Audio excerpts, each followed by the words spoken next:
got the wall between us. Thursindi Diar. The first time Officer Dania Reyes walked into cell block D, she told herself she would never feel anything for the women behind those bars. She had been trained for detachment, drilled in the art of professional distance, taught that empathy was a liability in a place where survival depended on keeping walls intact.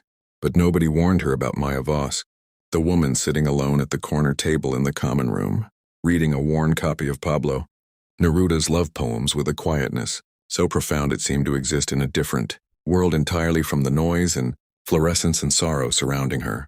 Maya had been sentenced to 4 years for a financial crime she committed trying to save her mother's medical debt from swallowing the family whole. She never apologized for what she did, but she never pretended it was righteous either. She simply carried it, the way some people carry grief, openly and without theater. She had been inside Harlow Women's Correctional Facility for 14 months when Dania was transferred from the downtown precinct, and the first thing Maya noticed about the new officer was not her uniform or her authority, but the way she paused at the door of the common room every single morning, just for a half second as if she were steeling herself for something invisible. Dania was 31 and had spent her entire adult life performing a version of herself that could endure hard things without flinching. She grew up in a household where softness was treated like a weakness, where her mother ironed uniforms with the same rigid love with which she delivered discipline, and where Dania learned early that the best way to survive a world that didn't fully welcome her and in a queer Latina woman in a profession that still whispered behind her back was to be twice as composed, twice as capable, twice as unreachable. She built that composure like a fortress brick by brick, over years of academy training and patrol shifts and courtroom testimonies. By the time she walked into Harlow, she believed her fortress was finished. She was wrong. Thursindi Diar. It started with small things, the way it always does when life is about to pull the rug from under your careful footing. Maya had a habit of leaving a single paper flower on the edge of the table whenever Dania did the morning count, a tiny origami, rose folded from the corner of a notebook page. Dania noticed the first one and said nothing. She noticed the second and third and kept saying nothing. But she stopped throwing them away. She kept them in the inside pocket of her jacket, which she told herself was simply because she hadn't had a chance to dispose of them properly.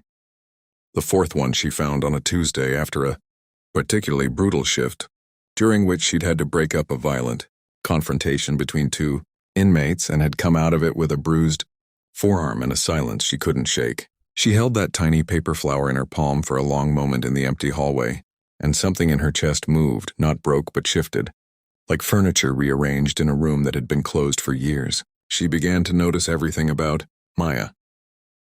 The way she taught other inmates to read during the voluntary literacy hour without ever making them feel small for not knowing. The way she laughed, rare and sudden like rain in a drought.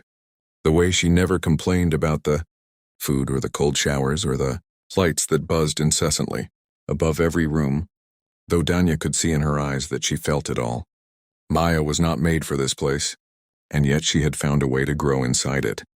The way certain plants force themselves through concrete, not because it is easy, but because growing is the only language they know. They spoke for the first time, or really spoke. On a night in November when the facility lost power for 3 hours during a storm, Dania was doing a manual check of the cells with a flashlight, and she found Maya sitting on the floor beside her bunk, eyes closed, lips moving without sound. She assumed she was praying, but when she stopped and listened through the bars, she realized Maya was reciting poetry from memory. Neruda. I want to do with you what spring does with the cherry trees. Dania stood in the hallway hidden by the dark and felt something inside her she had no official language for. She stood there until Maya finished. And then Maya said without opening her eyes, I know you're there, Officer Reyes. You can come closer if you want. I don't bite. And against every protocol she had internalized over a decade, Dania laughed in a soft stunned sound, like someone discovering they still know how to breathe. Thursindi Diar. What followed was not reckless or sudden. It was slow the way real things are. They talked during the hours when the common room was quiet. When Dania was technically doing rounds and technically had no reason to linger, they talked about books and about the specific cruelty of missing the ocean and about what it means to make a wrong choice for a right reason. Maya told her about her mother, who had since recovered, and wrote letters every week filled with pressed flowers from the garden.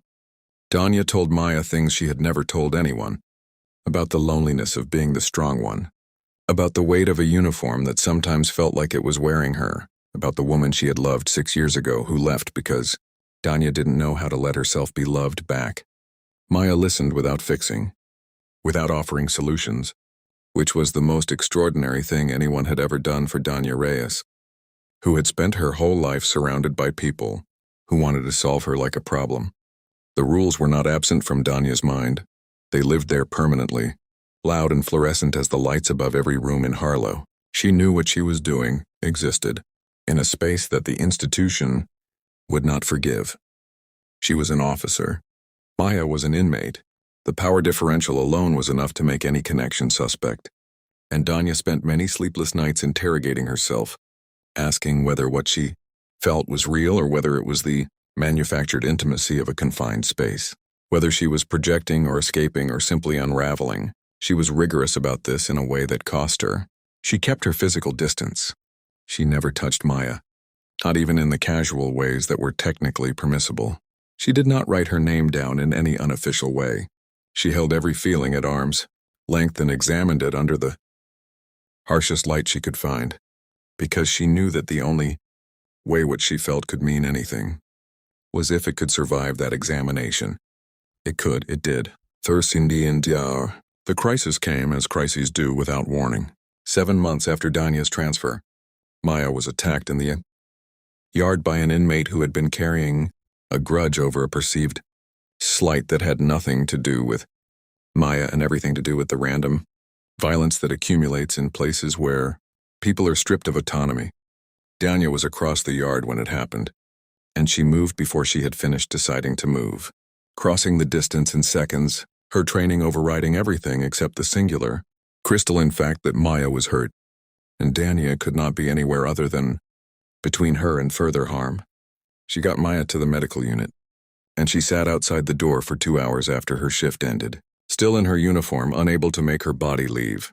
When Maya came out with 3 stitches, above her eyebrow and a bruise, spreading across her cheekbone like a storm cloud, she looked at Dania, sitting in that plastic chair at midnight, and said nothing for a long time. Then she said very quietly that she had never had anyone stay. And Dania, who had built her entire life around leaving before she could be left, said that she was not going anywhere. Both of them understood that this sentence contained more weight than it could carry safely, and they held it between them with the care of people who know how easily extraordinary things shatter. Dania went to her supervisor the following week and requested a transfer away from Cell Block D. It was the hardest professional decision she had ever made, and she made it precisely because of how much she didn't want to.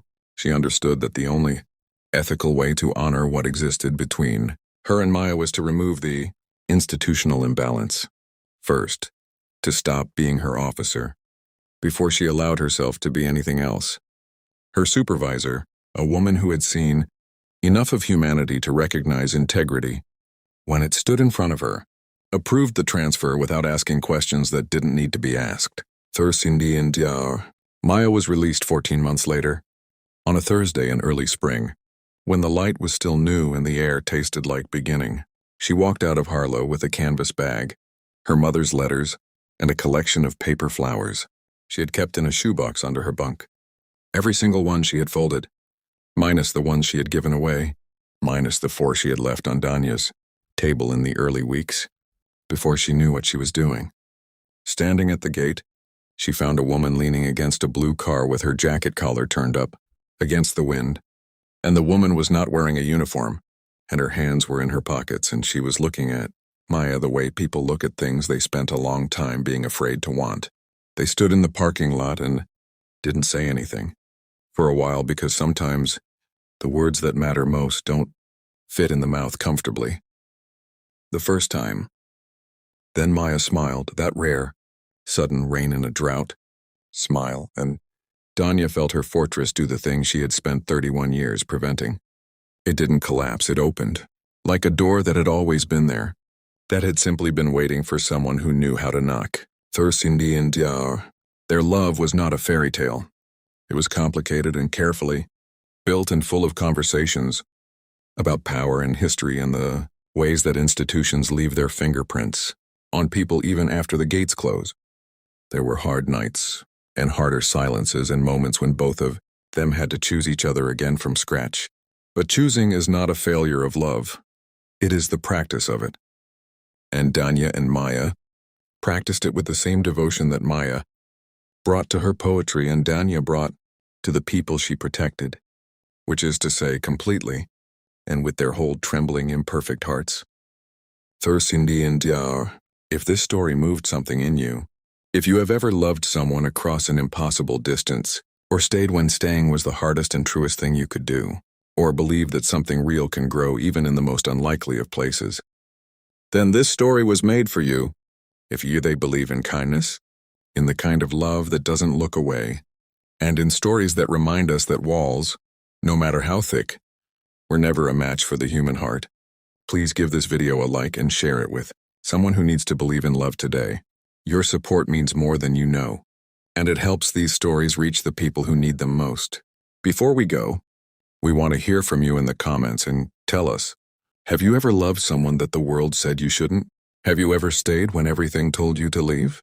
Drop your story below because you are not alone, and your words might be the very thing someone else needs to read tonight. Some loves don't arrive wrapped in ease and permission. Some loves are forged in the spaces between what is allowed and what is real, between who we are required to be and who we become when someone finally sees us fully. Dania and Maya did not choose the circumstances of their meeting, but they chose everything that came after, again and again with open eyes and open hands, which is perhaps the only definition of love that has ever truly mattered.